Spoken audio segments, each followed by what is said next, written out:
بسم اللہ الرحمن الرحیم نحمدہ ونصلی علی رسولہ الکریم۔ حضرت کی ملومت مجدد ملت حضرت مولانا شاہ شریف علی تھانوی صاحب رحمۃ اللہ نے فرمایا کہ بد نظری کے بعد پھر زنا اور دوسرے گناہوں میں جیسے چوری وغیرہ اس کی بھی ضرورت ہے، زنا اور دوسرے گناہوں میں جیسے چوری اس کی بھی ضرورت ہے، طاقت اور قوت بھی ہو اور بد نگاہی میں اس کی بھی ضرورت نہیں، اس لیے بوڑھے بھی اس میں مبتلا ہیں۔ دیکھیے بوڑھا اگر عاشق ہو جائے اور قابو بھی چل جائے تو کچھ کر نہیں سکتا، اس لیے کہ وہ قوت ہی نہیں ہے، مگر آنکھوں کے دیکھنے میں تو اس کی بھی ضرورت نہیں، قبر ہی میں پیر لٹکائے بیٹھا ہوں۔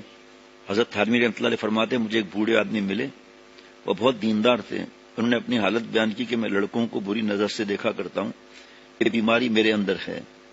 ایک اور بوڑھے نے سے وہ عورتوں کو گرا کرتے تھے، اور یہ مرض اول جوانی میں پیدا ہوتا ہے، اصلاح نہ کرانے کی وجہ سے سب گناہوں کی یہی حالت ہوتی ہے کہ اول جوانی کے جوش میں کر بیٹھتے ہیں، پھر وہ مرض اور روگ لگ جاتا ہے، اور اصلاح نہ کرانے کی وجہ سے قبر میں جانے تک اسی میں پھنسے رہتے ہیں۔ جیسے حقہ کہ اول کسی مرض کی وجہ سے پینا شروع کیا تھا، پھر یہ روگ لگ جاتا ہے کہ چھوٹتا ہی نہیں۔ لیکن جوان اور بوڑھے میں یہ فرق ہے کہ جوان آدمی تو علاج کرنے کے لیے اپنے عیب کسی سے بھی کہہ دیتا ہے کہ میرے اندر یہ مرض ہے، اور بوڑھا آدمی کہتا ہے وہ شرماتا ہے، اسی وجہ سے کسی سے کہتا نہیں۔ بس چونکہ بدنگاہی اور بری نیت کرنا کسی پر ظاہر نہیں ہوتا بلکہ چھپا رہتا ہے، اس وجہ سے بہت سے آدمی اس گناہ میں مبتلا ہوتے ہیں اور اس کو بڑا گناہ سمجھتے ہی نہیں، اس وجہ سے اور بھی نہیں بچتے۔ اسی واسطے اللہ تعالیٰ فرماتے ہیں کہ اللہ جانتے ہیں آنکھوں کے گناہ کو اور جس کو سینے میں چھپائے ہوئے ہیں۔ مطلب یہ کہ تم جو یہ سمجھتے ہو کہ ہمارے اس گناہ کو کسی خبر نہیں، یہ تمہاری بے سمجھی ہے۔ تمہارے اس گناہ کی تو ایسے کو خبر ہے جس کے خبردار ہونے سے تم پر غضب ٹوٹ پڑے گا، کیونکہ اس کی اللہ تعالیٰ کو خبر ہے اور انہیں تمہارے اوپر ہر طرح کی قدرت ہے، پھر تم کو خوف کرنا چاہیے۔ دیکھو آدمی دو طرح کے ہوتے ہیں، ایک تو وہ جن کی آنکھ میں حیا شرم ہوتی ہے تو اس سے گڑ جاتے ہیں کہ ہماری اس بیہودہ حرکت کی کسی کو خبر نہ ہو جائے، انہیں تو گناہ سے بچانے کے لیے اتنی بات بہت ہے کہ انہیں یہ معلوم ہو جاوے کہ جو گناہ ہم کریں گے اس کی اللہ تعالیٰ کو خبر ہو جاوے گی۔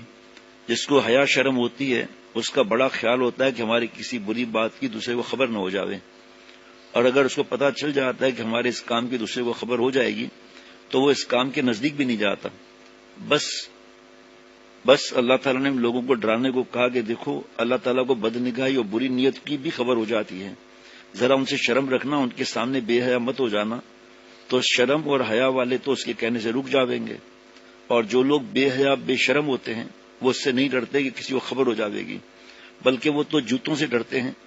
ان کے لیے اللہ تعالیٰ نے فرمایا کہ ذرا سنبھلے رہو، تمہارے اس گناہ کی بھی اللہ کو خبر ہے، بس دیکھو پھر کیسے تمہارے وہ جوتے پڑتے ہیں جو تم یاد ہی کرو گے۔ بس اللہ تعالیٰ نے دونوں قسم کے لوگوں کو ڈرایا، حیا داروں کو تو اس سے کہ تمہارے گناہ کی ہم کو خبر ہے، ذرا شرم رکھنا، وہ تو شرم سے روکے رہیں گے کہ اگر ہم ایسا کریں گے تو انہیں خبر ہو جائے گی، اور بے حیا اس خیال سے رکے رہیں گے کہ ہم اگر ایسا کریں گے تو انہیں خبر ہو جائے گی، پھر جوتے پڑیں گے۔ غرض اس بیان سے معلوم ہو گیا کہ اس گناہ سے بچنے کا بہت خیال رکھنا چاہیے۔ اب ہم کو اپنی حالت دیکھنا چاہیے کہ ہم اس سے بچنے کا کتنا خیال رکھتے ہیں۔ میرے خیال میں شاید ہزاروں میں سے ایک اس سے بچا ہوا ہو، ورنہ عام طور پر لوگ اس میں پھنسے ہوئے ہوتے ہیں اور اس کو بہت ہلکا سا گناہ سمجھتے ہیں۔ جو لوگ جوان ہیں انہیں تو معلوم بھی ہوتا ہے کہ ہم بدنگاہی کا مرض ہے اور ہم میں بدنگاہی کا مرض ہے، اور جن کی عمر جوانی سے ڈھل گئی ہے اور شہوت کم ہو گئی ہے انہیں یہ بھی پتہ نہیں چلتا کہ ہم میں مرض ہے، وہ سمجھتے ہیں کہ ہم کو تو شہوت ہی نہیں، اس لیے ہم اگر کسی کو دیکھ لیں تو نظر کر لیں تو کیا حرج ہے، وہ اپنے مرض کی بھی خبر نہیں۔ اور بعضوں کو دھوکہ ہوتا ہے، وہ یہ کہ شیطان بہکاتا ہے کہ اچھی صورت دیکھنے میں کیا حرج ہے، حضرت تھانوی رحمۃ اللہ علیہ کے ملفوظ ہے۔ یہ تو ایسا ہے جیسے کسی پھول کو یا اچھے کپڑے اچھے مکان وغیرہ کو دیکھ لیا، یاد رکھو یہ بالکل دھوکہ ہے۔ بات یہ کہ خوبصورت انسان کو دیکھنا اور طرح کی خواہش سے ہوتا ہے، اور پھول اور خوبصورت مکان دیکھنے کی خواہش اور طرح کی ہوتی ہے، دونوں کے دیکھنے کی خواہش ایک طرح کی ہرگز نہیں۔ دیکھو اچھے کپڑے پہن کر کبھی یہ دل میں نہیں چاہتا کہ اسے گلے لگا لوں، سینے سے چمٹا لوں، اور خوبصورت انسان کو دیکھ کر یہی دل چاہتا ہے، تو معلوم ہوا کہ دونوں کو دیکھنے کی خواہش ایک نہیں ہے بلکہ جدا جدا ہے۔ ایک دھوکہ اور ہوتا ہے، وہ یہ کہ بعضے کہتے ہیں کہ جیسے اپنے بیٹے کو دیکھ کر جی چاہتا ہے گلے لگا لوں، اسی طرح امرت بچے کو دیکھ کر بھی ہمارا یہی جی چاہتا ہے صاحبو کھلی بات ہے، کھلی ہوئی بات ہے اپنے سیانے بچے اور دوسرے کے سیانے لڑکے میں بڑا فرق ہے۔ اپنے لڑکے کو گلے لگانا چمٹانا اور طرح کا ہے، اس میں شہوت بالکل نہیں ہوتی، اور دوسرے کے لڑکے کو جو گلے لگانے اور چمٹانے کی خواہش ہوتی ہے اس میں شہوت بھی ہوتی ہے، کیونکہ گلے لگانے سے بھی آگے بڑھنے کو بعض کا جی چاہتا ہے۔ معشوق کی جدائی میں اور قسم کا رنج ہوتا ہے، اپنے لڑکے کی جدائی میں اور قسم کا۔ اور ویسے تو ہر بدنگاہی بری ہے، لیکن لڑکوں پر بدنگاہی کرنا تو بالکل ہی زہر ہے، اس سے کھلم کھلا شریعت نے منع کیا ہے۔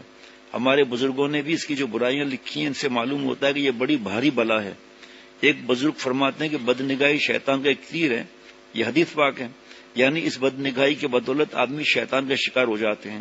حضرت ابو القاسم کشیری رحمۃ اللہ علیہ ایک بزرگ ہیں، وہ فرماتے ہیں جو شخص دیندار ہونا چاہے اس کے لیے عورتوں اور لڑکوں کے ساتھ ملا جلا رہنا نہایت نقصان کی چیز ہے، اور اس کے حق میں یہ ڈاکو ہیں، اس کو اس کے مطلب تک ہرگز نہ پہنچنے دے گا۔ ایک اور بزرگ فرماتے ہیں کہ اللہ تعالیٰ جس کو اپنے دربار سے نکالنا چاہتے ہیں اس کو لڑکوں کی طرف خواہش اور ان کی محبت دے دیتے ہیں۔ غرض یہ بڑے نقصان کی چیز ہے، اور بدنگاہی میں ایک اور بھی بڑی خرابی بھاری ہے جو اور کسی گناہ میں نہیں، وہ یہ کہ اور گناہ تو ایسے ہیں کہ جب ان کو خوب دل بھر کے کر چکے تو پھر دل ہٹ جاتا ہے۔ واہ واہ واہ، کیا عجیب بات ہے۔ مگر بدنگاہی ایسی بری چیز ہے کہ جتنی بدنگاہی کرتا ہے اتنی ہی اور زیادہ خواہش بڑھ جاتی ہے۔ دیکھو آدمی کھانا کھاتا ہے پیٹ بھر جاتا ہے، پانی پیتا ہے پیاس بجھ جاتی ہے، مگر یہ بدنگاہی ایسی بری بلا ہے کہ اسے دل نہیں بھرتا۔ اس برائی میں سب گناہوں سے بڑھ کر برائی ہے۔ بعض لوگ اس کو سمجھتے ہیں کہ اس سے خدا تعالیٰ کی نزدیکی بڑھتی ہے، اور بعض کہتے ہیں کہ ہم تو خوبصورتی کو اس وجہ سے دیکھتے ہیں کہ ان میں خدا کی قدرت نظر آتی ہے، مگر یہ نرا شیطانی دھوکہ ہے۔ شیخ سعدی رحمۃ اللہ نے ایک قصہ لکھا ہے کہ ایک شخص بڑے پرہیزگار کہلاتے تھے، ایک مرتبہ انہوں نے خوبصورت لڑکے کو دیکھا، دیکھ کر آپ کو حال آ گیا اور لوٹنے لگے، آخر بے ہوش ہو گئے۔ اتنے میں بقرات کا ادھر سے گزر ہوا، انہوں نے دریافت کیا کہ کیا بات ہے۔ لوگوں نے کہا کہ ایک خوبصورت لڑکے پر ان کی بزرگ کی نظر پڑ گئی تھی، اس میں انہوں نے خدا کی قدرت نظر آئی کہ بس بے ہوش ہو گئے۔ بقرات نے کہا کہ ایک روز کے بچے میں بھی تو خدا کی قدرت نظر آتی ہے، اس کو دیکھ کر ان کو کیوں نہیں حال آتا؟ جن کو خدا کی قدرت نظر آتی ہے تو خوبصورت لڑکوں میں اور اونٹ میں دونوں ہی برابر نظر آنی چاہیے۔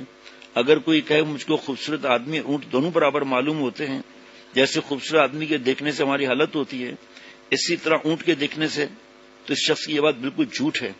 آپ اپنی طبیعت کا خود اندازہ کر سکتا ہے، دونوں میں فرق دیکھ لے۔ اس خواہش کو عشق کہتے ہیں، یہ عشق نہیں یہ شہوت ہے۔